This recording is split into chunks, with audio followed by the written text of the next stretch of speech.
Multiple concussions is an important concept, and because concussions are accumulative. So it's similar to a sprained ankle. Once you've sprained your ankle, it's easier to sprain it again. Once you've had a concussion, are you a little more susceptible to having another one? Possibly. There's a lot of research still being done on that, but we do know that they do accumulate. And once you start having multiple concussions, that's when you need to start having some serious discussions about when is it time to either alter your activity, start thinking about a non-contact, non-collision sport versus a sport such as tennis or golf or running or something like that, as opposed to rugby. There's a greater risk that you're going to have a concussion in that than there is another. And that's one of the things that we start looking at. And concussions the mechanisms are interesting. A lot of people think that, I get a concussion, I have to get hit in the head. And that's not necessarily the case, because the anatomy of the brain, it's floating in fluid. And you can get a concussion from simply being jarred or a whiplash type injury.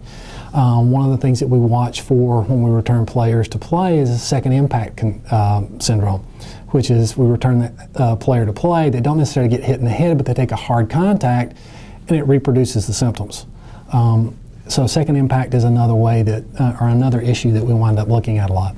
The risks of not treating the concussions in the athlete's mind is the first thing that's on their mind is loss of playing time.